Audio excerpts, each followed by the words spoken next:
Buenos días, soy Mario de Lama Navidad y en este vídeo me voy a atrever a intentar analizar la Celestina. Para ello me he basado en los trabajos de Juan Carlos Rodríguez, Julio Rodríguez Puertolas, David Becerra y Víctor Puello. Bien, en el anterior vídeo puede servir como un buen ejemplo de contraposición respecto a lo que vamos a ver ahora. Es que veíamos con el teatro de Encina ese paso de la sociedad cortesana, ese abrazo a la naturaleza, así en mayúscula, que permitía alcanzar la armonía, la salvación en la tierra, ¿no? Servía a su vez de ruptura con lo que veíamos en el romancero, que decíamos de una forma simplificada que era una suerte de paso intermedio. Aunque nunca debemos analizar las cosas como abocadas a algo, ¿no? O como si fuesen el puente entre dos cosas, ¿no? Que suele pasar esto como en la edad, con el siglo XVIII, sobre todo, ¿no? Que el siglo XVIII es como ese siglo raro entre el siglo de oro y el realismo, ¿no? Pues lo mismo, ¿no? Sino que debemos estudiar la especificidad de la coyuntura histórica en la que nos encontramos. En cualquier caso, esto se decía de forma simplificada, que en el romancero lo que veíamos era la oportunidad, la posibilidad de salvarse, aunque luego eso en realidad no fuese a ocurrir, ¿no? Porque entre la transición entre la sociedad era la transición entre la sociedad guerrera y cortesana, mientras que en Encina ya teníamos la sociedad cortesana, una comedia urbana, elementos pastoriles, un final feliz, secularización, dioses paganos frente al cristianismo, etcétera, etcétera. La cuestión, como siempre, es que las relaciones de producción burguesas habían permitido a nivel imaginario concebir que la salvación era posible en el plano sublunar. Ahora bien, en Encina solo teníamos una cara de la moneda. Si en el feudalismo uno estaba determinado en un horizonte religioso, yo me encomiendo a Dios, pero éste a su vez me protege, o lo que es lo mismo, sirvo a un señor feudal, pero vivo bajo su protección. Ahora bien, bajo el capitalismo ya no es Dios quien protege. Podemos decir incluso que no hay nadie protegiéndote, ¿no? Ahora eres tú y tu dinero que se tiene que buscar la vida. Nos encontramos, por tanto, en un momento histórico, la transición, en que la ideología presenta la contradicción entre una superestructura social en decadencia y la emergencia de unas relaciones sociales de base que empiezan a establecerse como nuevos medios de producción y explotación. Es decir, tenemos la coexistencia entre una superestructura nobiliaria y una base social donde se están desarrollando los mecanismos de explotación burgueses. El primer paso hacia el capitalismo, como ya sabemos, lo constituye la aparición del sujeto libre. Para que esto se produzca, el trabajador tiene que desvincularse de los medios de producción para empezar a extraer rentabilidad de su propio cuerpo, es decir, de su fuerza de trabajo. El nacimiento del sujeto libre hace necesario que le hayan quitado al productor los medios de producción que empleaba en realizar su propio trabajo. El trabajador, el productor inmediato, para disponer de su propia persona, tiene que estar ligado a la tierra o enfeudado a otro hombre. Es por ello que el movimiento histórico que transforma a los productores en asalariados se presenta como la liberación de la servidumbre y de la jerarquía industrial. Por otra parte, estos liberados solo llegan a ser vendedores de sí mismos después de haber sido despojados de todos sus medios de producción y de todas las garantías de existencia que le ofrecía el antiguo orden. Los nuevos sujetos libres, por consiguiente, se van a trasladar a la ciudad, donde van a poder vender su fuerza de trabajo a cambio de un salario, ¿no? Gracias a las nuevas relaciones de producción burguesas. Sin embargo, se va a producir un desajuste entre la nueva clase asalariada y el empleo existente en la nueva ciudad capitalista. La creación de un proletariado desarraigado fue más deprisa que su absorción por la industria naciente. Por otra parte, estos hombres, bruscamente arrancados de sus condiciones habituales de vida, no podían acostumbrarse tan rápidamente a la disciplina del nuevo orden social. Así, el descubrimiento moderno de la ideología de la pobreza coincide con el hecho de la aparición de la ideología de la ciudad, o de la ciudad-estado, o del Estado en sí mismo. De ahí la imagen de que la ciudad te hace libre, ¿no? Que en verdad lo que oculta es libres, pero libres de todo, que no tienes nada excepto tu propia fuerza de trabajo para venderla libremente. Para eso es lo que tenemos libertad. La nueva clase social que irrumpe en masa en las ciudades únicamente va a disponer de su fuerza de trabajo, que sin embargo no puede intercambiar por dinero porque no existen suficientes compradores. No se ha desarrollado todavía una burguesía potencial capaz de asalariar a todos esos nuevos trabajadores libres. Y este desajuste lo que va a provocar es la aparición del mundo del AMPA. Y es el enunciado social de la época va a poder leerse como el hambre y la enfermedad mendigan por las nuevas ciudades capitalistas. La infraestructura social se desarrolla sin el sostén de una superestructura que garantice su funcionamiento. La clase dominante, de origen noble, no puede sino culpar a las nuevas relaciones burguesas de los males de la época, ¿no? Y es por ello que en vez de analizar el hecho para dar con la causa, lo que van a hacer es arremeter contra el síntoma. Es decir, todos esos siervos liberados que al no encontrar comprador para su fuerza de trabajo, pues tienen que buscar por cualquier medio formas de sobrevivir. Tenemos, por supuesto, la picaresca, la delincuencia y la prostitución, ¿no? Y efectivamente pues, se va a arremetir contra todas estas prácticas. De esta manera, por primera vez, el pobre se ve no como un pobre de Dios, sino como un hecho social. Y por tanto, algo que se puede inscribir en un discurso.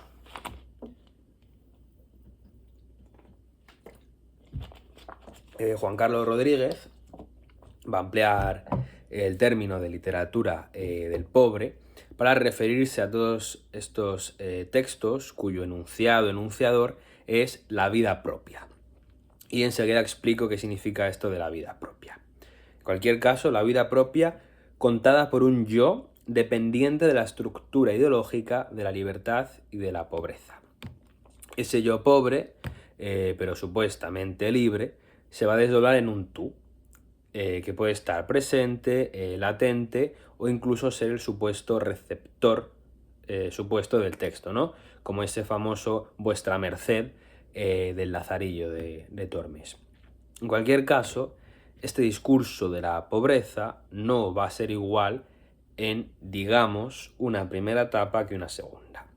No es lo mismo los textos como la Celestina o el Lazarillo, que actúan bajo una lógica animista, que textos como el Buscón o el Guzmán, que lo hacen bajo el organicismo. En tanto, el Quijote, que es una obra mucho más compleja, se va a encontrar en medio, ¿no? Con muchos matices que se verán en su vídeo. En cualquier caso, para la cuestión del animismo y el organicismo, remito de nuevo a mi vídeo, ¿no? sobre organicismo y animismo en el canal. Bien, ¿y qué digo ¿Qué me refiero con esto de vida propia? Bueno, la cuestión es que solo el pobre tiene vida. ¿Y a qué me refiero con esto? Pues que los nobles no tienen nombre, no tienen identidad en el sentido de sujeto libre. Los nobles lo que tienen es linaje, que es distinto. No tienen vida propia, lo que tienen es una dinastía. Además, un noble que está sujeto a las mecánicas feudales no es capaz de imaginar la multiplicidad de libros, pues sigue creyendo en la existencia de un único libro, en mayúscula, escrito por Dios, por supuesto. Es decir, que como no tiene vida el noble, tampoco es materia de enunciación, y por ello solo el pobre tiene vida propia. Y bueno, toda esta cuestión en realidad se estructura a partir de la dialéctica entre privado y público. Y es que esta no solo funciona como expresión de las nuevas relaciones sociales, sino que el desorden, es decir, toda la cuestión de, por un lado, el movilismo social y la incapacidad de leer los signos, cuestiones que no pueden entenderse por separado, pues bien, sino que el desorden se expresa a través de las categorías ideológicas de las clases inferiores, pues son estas las que reciben el impacto de las nuevas condiciones sociales sin tener superestructura para su enunciación, como ya he dicho antes, ¿no? Y también es que el animismo considerará lo privado como el lugar de lo seguro, ¿no? Y esto lo vamos a ver con Calisto. Y es que, mientras tanto, la nobleza ni siquiera es capaz de imaginar todavía esta dialéctica, porque como ya digo, no tienen vida. Bien, pues esta cuestión va a ser clave para entender la Celestina, porque, como es sabido, su estructura trágica se va a... Bueno, se va a estructurar, su carácter trágico se va a estructurar a partir de la diferencia entre el nivel de los amos y de los criados. Y digo criados, y no siervos, porque uno ya no depende de un único señor. Ahora el trabajador, el criado, es capaz de elegir a quién vende su fuerza de trabajo, como ya hemos visto, ¿no? Es decir, esto me lo voy a saltar. Vale, vamos con el principio del texto, ¿no? Dice así. Entrando Calisto una huerta en pos de un falcón suyo, halló y a Melibea, de cuyo amor preso comenzóle de hablar, de la cual, rigorosamente despedido, fue a su casa muy angustiado.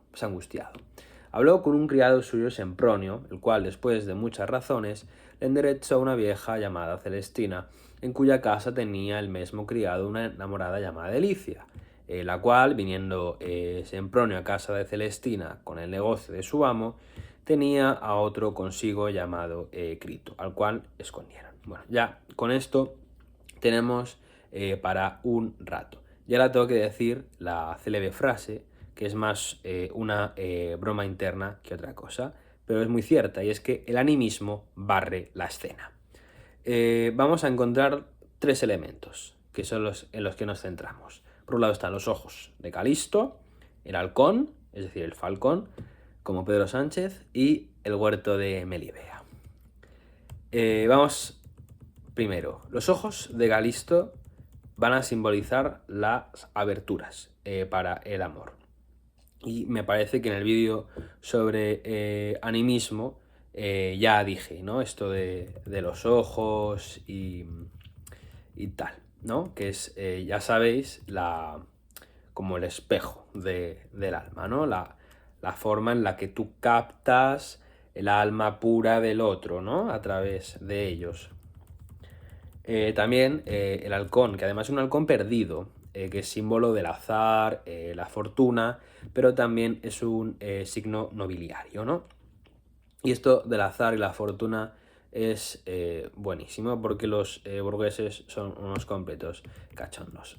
Sabemos que para sustituir la noción de sangre como categorizador jerárquico, la burguesía la desplaza a favor de la de alma, en concreto la de alma bella.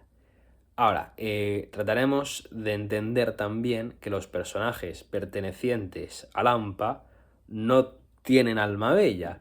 Yo lo llamo alma no bella o alma fea, porque Juan Carlos Rodríguez no habla de ello como tal. Dice que hay gente con alma bella y los creados que no la tienen, pero no le da un nombre, ¿no?, a la ausencia de alma bella. Pero bueno, que es que en realidad esto de las almas es una chorrada, ¿no? Porque aquí quien tiene alma bella es quien tiene dinero y ya está.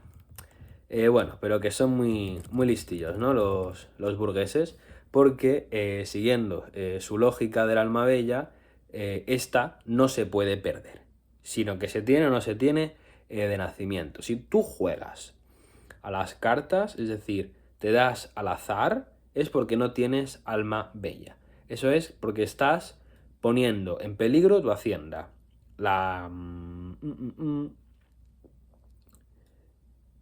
Esto me lo voy a saltar de nuevo para no dar la chapa. Sí, pero bueno, que esto del azar y de las almas es todo a nivel imaginario, ¿no? Aquí lo real son las relaciones de producción, y es que no hay que equivocarse y pensar que los personajes son movidos por el amor o por sus almas bellas o por lo que sea, ¿no? Aquí la gente se mueve por dinero. Y bueno, el tercer elemento, que es el huerto. Ya sabéis eso, ¿no? De llevarse a alguien el huerto, ¿no? Pues es una metonimia en realidad de la casa, la esfera privada. El lugar seguro, como decía al principio, la esfera privada, es un lugar fructífero para que se desarrollen las relaciones amorosas, porque para asegurar tu hacienda amorosa, porque bajo las relaciones burguesas el amor no es otra cosa, es un negocio, ¿no? Tú requieres procurarla en la esfera privada, no en la pública. Entonces, bueno, a partir de la articulación de estos tres elementos, ojo, halcón y huerto, vamos a poder desarrollar dos planos en el análisis, aunque en realidad están actuando bajo una misma lógica. Por un lado tenemos el plano amoroso entre la clase burguesa y por otro lado la cuestión del negocio, como se menciona, con el mundo de los criados.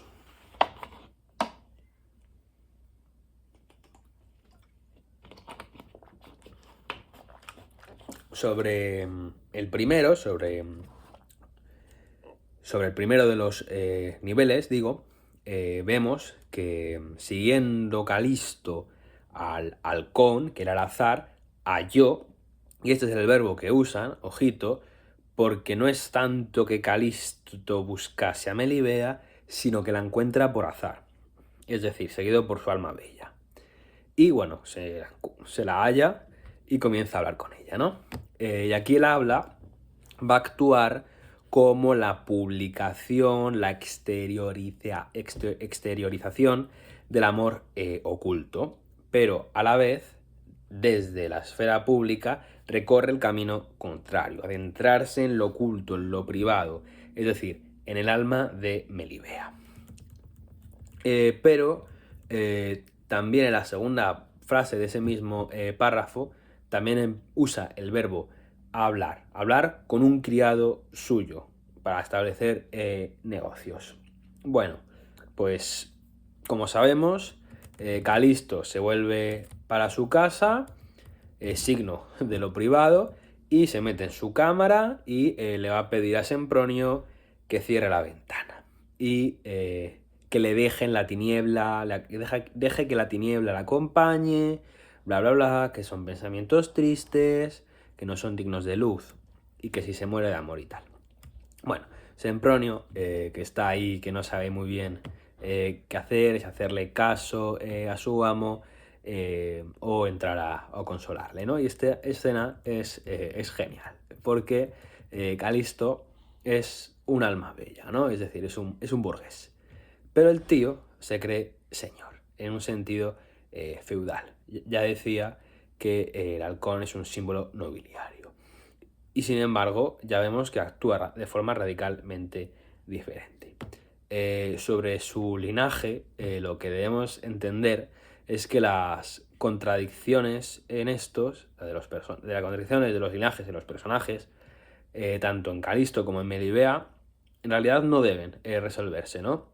O sea, esta pregunta de, ay, pero ¿Calisto qué es? ¿Burgués o noble? Pues en realidad no tenemos que resolver esta duda porque en la obra es completamente ambiguo. Y no voy a decir que es intencionadamente ambiguo, sino necesariamente ambiguo. Porque es la única forma en la que podemos entender la transición del sistema feudal al burgués. Es decir, en esa confusión, en ese no saber. Y del mismo modo la cuestión del casamiento entre ellos, ¿no? El no casamiento.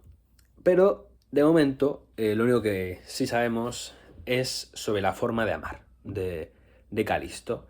Porque cuando Sempronio le pregunta por su amor hacia Melibea, Calisto lo que va a hacer es ponerla por encima de Dios, ¿no? Y leo el fragmento. Dice Calisto: ¿qué me repruebas, Sempronio? Que sometes la dignidad del hombre a la imperfección de la flaca mujer. Calisto: ¿mujer? Oh, grosero, Dios, Dios. Sempronio: ¿y así lo crees o burlas? Y dice Calisto: ¿qué burlo? Por Dios la creo, por Dios la confeso, y no creo hay otro soberano en el cielo, aunque en nosotros mora. Es decir, que Calisto está literalmente negando a Dios. Y por tanto, ni siquiera va a ser Melibea la señora en términos de amor cortés, sino que al negar la religión, Melibea queda del todo secularizada. Es decir, existe una mirada literal, una mujer real, respecto a la cual Calisto no tiene un vasallaje, sino respecto a la que siente la ideología del amor, en tanto que almas iguales e igualmente bellas. Y pese a esto, ya digo que Calisto se cree un señor feudal. Tanto es así que cree tener siervos y no criados. En tanto, Pármeno y Sempronio se saben criados, saben que pueden cambiar de amo. No están atados a Calisto por una relación señor-siervo, sino una relación sujeto mayúscula, sujeto minúscula. Pese a que Calisto, desde su horizonte ideológico, aunque ya vemos que actúa de forma contraria, se crea señor. En lo que compete entonces así a su relación con Sempronio y Pármeno, va a actuar como señor. En lo que respecta a su amor hacia Melibea, como sujeto en mayúscula. El inconsciente libidinal va a ser aquí el determinante sobre el ideológico. Y del desajuste entre estos se van a producir las contradicciones que atraviesan y producen a Calisto, ¿no? Y ahora, pues nos vamos con los criados. He dicho que ellos se saben criados y no siervos. Ahora bien, Pármeno y Sempronio se diferencian el uno del otro en su grado de lealtad a su amo. La noción de fidelidad en el feudalismo equivale a la lealtad en el animismo. La fidelidad es una marca sustancial, representativa de un orden sagrado y ligado al Señor o la tierra, mientras que la lealtad es una virtud moral, porque aun yo pudiendo cambiarme de amo, voy a defender al actual. Así, Pármeno es en un principio más leal que Sempronio, ¿no? Y de hecho va a decir: amo a Calisto porque le debo fidelidad por crianza, por beneficios, por ser de él honrado y bien tratado, que es la mayor cadena que el amor del servidor al servicio del Señor prende, cuanto lo contrario aparta. Y me podéis decir, pero aquí está diciendo Señor, como si Pármeno tratase de señor a Calisto. Vale, sí, pero es que aquí Pármeno lo que se está preguntando es que si Calisto le ha tratado mal en lo que seguía el fragmento anterior, si porque le haya tratado mal debe o no alejarse de su amo. Y va a llegar a la conclusión de que no debe por los motivos citados. Sin embargo, aquí Pármeno está siendo leal, no fiel, porque un siervo jamás se hubiese planteado abandonar a su señor bajo ninguna circunstancia, mientras que un criado, como Pármeno, sí duda, sí puede tomarse la libertad de dudar respecto a ello, ¿no? Aunque aquí decide no hacerlo, se mantiene fiel por el momento. Luego sabemos que van a recurrir, ¿no?, a Celestina para mediar entre Calisto y Melibea. Y va a ser aquí cuando los criados adquieran una nueva dimensión. Con Celestina, Pármeno es convencido de sacar provecho de su amo. Aunque aquí, de nuevo, está el deseo, el inconsciente libidinal por encima, porque él en realidad lo que ve es la oportunidad de irse con las prostitutas. Y es que Pármeno en realidad es un amante novicio y el amor le va a pasar una mala jugada. El paso del nivel de la lealtad al nivel de la ganancia va a estructurarse a partir de el mercado. Es decir, porque al igual que las mercancías se intercambian en el mercado, como el trabajador se intercambia por dinero, así las almas privadas se intercambian entre ellas. Y a ese intercambio es lo que se le llama amor.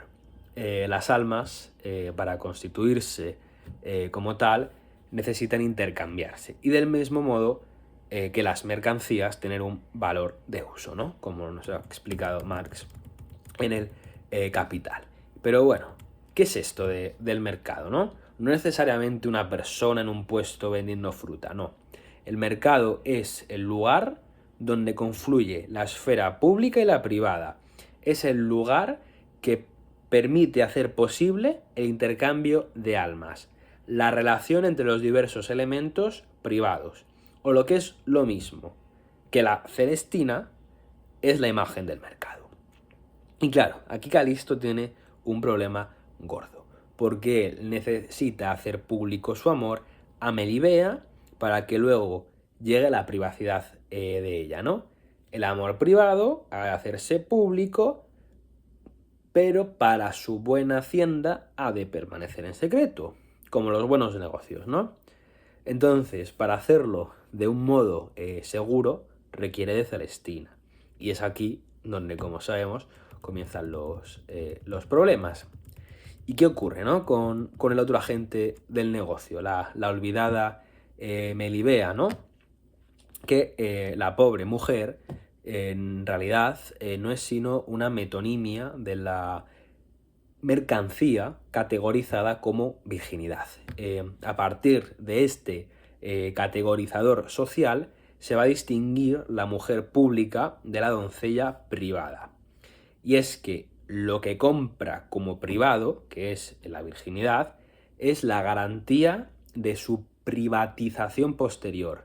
Dicho de otra forma, perder la virginidad a destiempo es un error en las mecánicas del mercado. Se trata de una mercancía que tendría que haber sido guardada para más tarde, porque al comprar esa virginidad, ese intercambio de almas a nivel privado, se compra también la garantía de su uso privado y exclusivo por aquel que la compró. A través de Celestina, Melibea va a hacer el ofrecimiento de su mercancía de una forma sutil y privada, que es a través de ese famoso cordón, ¿no? El cordón es un símbolo erótico, a través del cual se pretende curar el dolor de Calisto. Y cuando Celestina va a hablar con Melibea, se lo deja bien clarito. Dice así, que a quien más quieren peor hablan. Y si así no fuese, ninguna diferencia habría entre las públicas, que aman, a las escondidas doncellas, si todas dijesen sí a la entrada de su primer requerimiento, en viendo que de alguno eran amadas. Es decir, por un lado, la mujer pública, como las prostitutas, y por otro lado la doncella privada y casta. Y a continuación dirá que doncella es aquella que, aun sintiendo los fuegos del amor, porque claro, en el animismo el fuego es símbolo del ardor, se va a mantener fría. Y aquí Calisto va a ser un cabrón, ¿no? Y le va a decir, sí, sí, porque él en realidad lo que quiere es acostarse con ella y ella pues queda provista de su mercancía. Y es que aquí Melibea pues lo ha jugado mal en realidad, porque tú no puedes dar tu parte del trato sin que el otro haya cumplido, asegurar el casamiento. Y ahora Calisto puede pasar de ella, porque en realidad Calisto no siente amor, ya lo he dicho, ¿no? Esto de las almas bellas, Calisto lo que quería es acostarse con ella y va a pasar de ella en cierta forma, ¿no?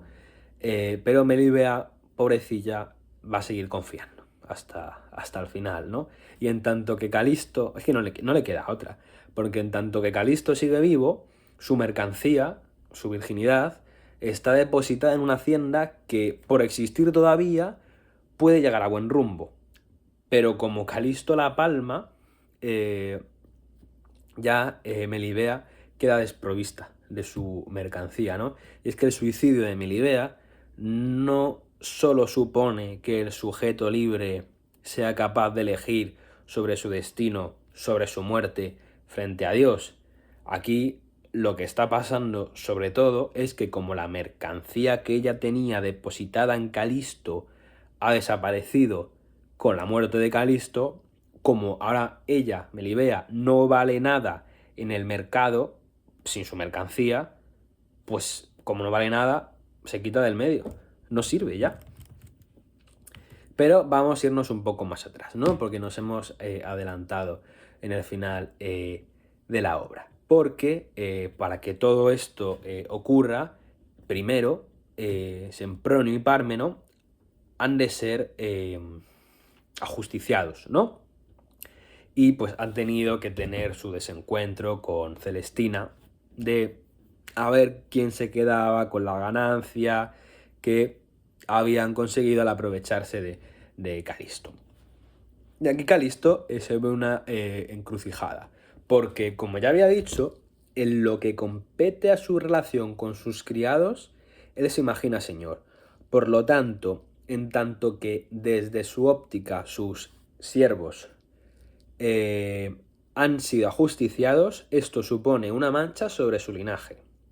Ahora Calisto se tiene que vengar del juez para defender la honra, ¿no?, de su linaje, pero esto es jugársela. Y además, que es que Sempronio y Pármeno se la han liado. Y él dice, ¿y si mejor paso de todo esto y yo sigo a lo mío con Melibea? Pues sí, casi que mejor. Y aquí de nuevo, el inconsciente libidinal se va a imponer al ideológico.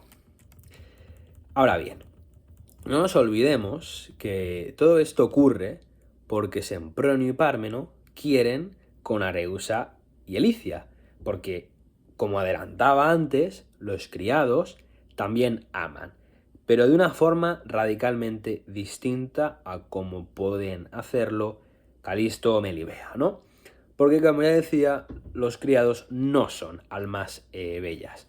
Esto lo que significa es que el amor no es el eje condensador que guía sus acciones, ni tampoco es la expresión directa de la calidad de sus almas como pureza, ¿no?, de su idea interior. Nada de eso. Las almas no privilegiadas se guían por la noción de ganancia, ¿no? El pobre lo que tiene que hacer primero es velar por su supervivencia. Y el amor, pues, es una cosa secundaria, ¿no? Pero no significa esto que no tengan pulsiones.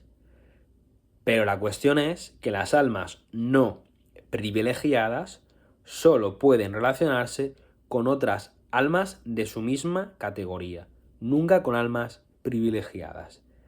Porque en el caso de que la supuesta alma privilegiada se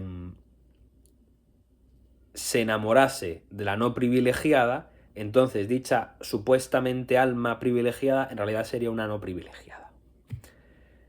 Vale, Y me parece que hemos hablado muy poco de la Celestina, ¿no? Que para eso le da título a la obra. Hemos dicho que es la imagen del mercado, y esto es muy importante. Pero lo que habrá que hacer es analizar cómo funciona ese mercado. Porque aquí se le ha dado mucha importancia a la necesidad de exteriorizar la palabra para luego hacerla privada de nuevo, ¿no? Aquí la palabra es, ya vemos, materializadora, es aquello que desvela la verdad interior, oculta. ¿Y cómo va a hacer esto Celestina? Pues a través de un conjuro. Pero nos tenemos que preguntar si este conjuro es verdad o no. Si el conjuro surte efecto y condiciona el comportamiento de Melibea, eso significa la limitación de la capacidad de Melibea para amar libremente. Y esto iría en contra de todo lo que habíamos dicho anteriormente. Pero si esto no es así, es decir, si el conjuro no funciona, en realidad la mediación de Celestina se torna de todo irrelevante. Y con ella todas sus mañas profesionales, que en realidad Fernando de Rojas lo que está tratando es de descalificarlas asociándolas con la brujería, ¿no? No podemos olvidar que ante todo nos encontramos con un libro sobre una mujer con fama de hechicera, que vive o malvive en la Europa de finales del siglo XV, mientras cientos de mujeres están siendo arrojadas a la hoguera bajo la sospecha de ser brujas. Esto es, acusadas de cometer crímenes que son no solo, pero sobre todo, crímenes femeninos. Siendo así, cabe preguntarse cómo es posible que la magia, que es un aspecto, digamos, marginal, pero central en esta coyuntura histórica, vaya a determinar o no, según nos creamos el hechizo, el final de la obra. Tenemos que entender con Federici que en la aldea feudal no existía todavía una separación social entre la producción de bienes y la reproducción de la fuerza de trabajo.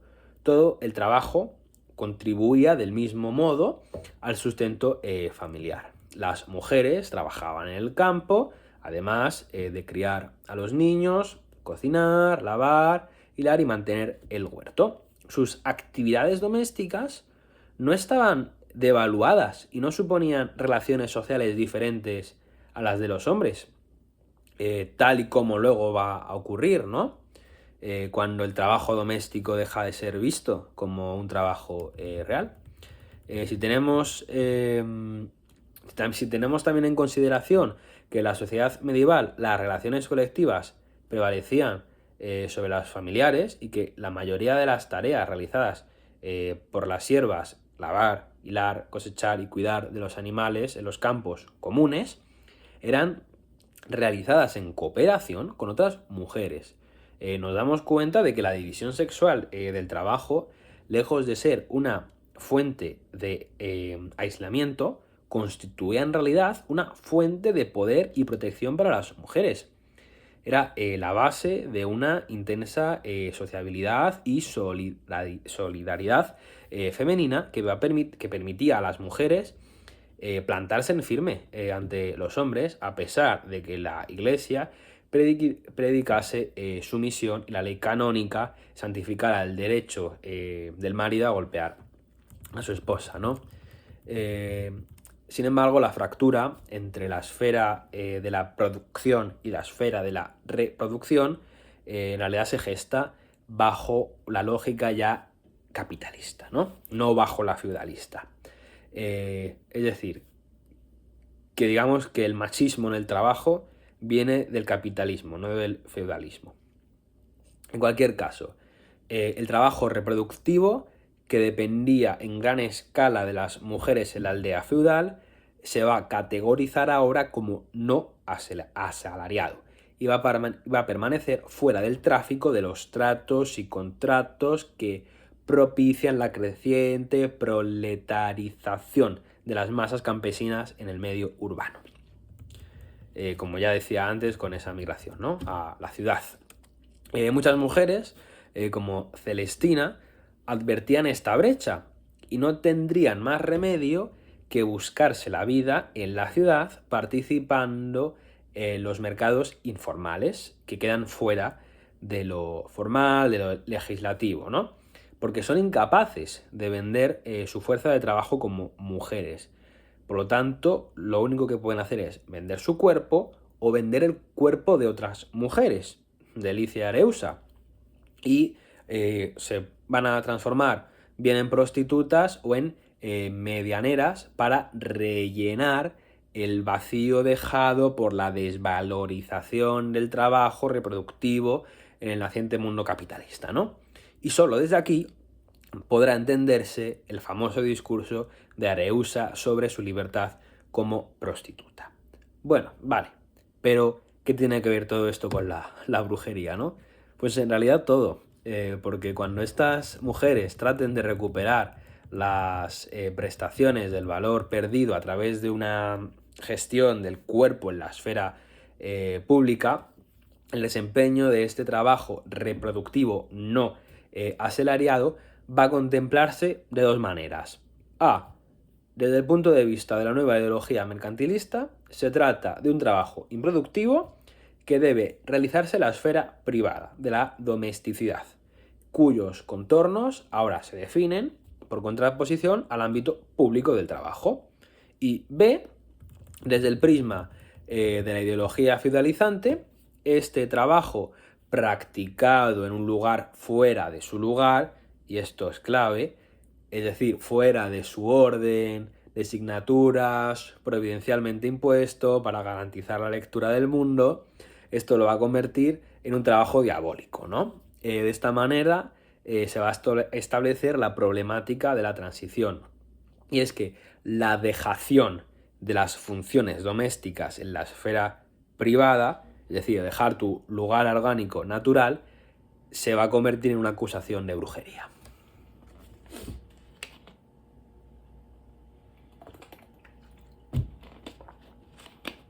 Por lo tanto, cuando Celestina pretende conjurar a triste Plutón, cree estar dominando la acción. Su fallo, pues, consiste en ignorar que si su acción tiene éxito, no es por un conjuro, sino porque se inscribe en una estructura general que es la verdaderamente dominante. Es decir, las nuevas relaciones de producción. Y ya tras esto, podemos avanzar de nuevo hacia el final. Plebeyo ante el cadáver de la hija. Y en esa situación, el tío lo que suelta es: nuestro bien, todo es perdido. Y es que a Plebeyo no le preocupa tanto la muerte de su hija como el hecho de no poder dejar su patrimonio a nadie, ¿no? El que haya gastado su fuerza de trabajo para nada, porque con la muerte de su hija ya no hay quien lo herede. Plebeyo va a arremeter contra ese mundo caótico donde el amor ha producido la muerte de su hija. Es decir, ha impedido que herede los bienes materiales adquiridos. La contradicción aquí radica en que Plebeyo vaya a maldecir ese mismo mundo que, gracias a ser caótico, le ha permitido a él adquirir, comprar honras, porque él es burgués, no noble. Porque si el mundo no fuese caótico, si el mundo fuese ordenado, él seguiría siendo pobre. Y ahora sí, termina la tragicomedia. Espero que el vídeo haya resultado de utilidad. Un saludo y gracias por la escucha.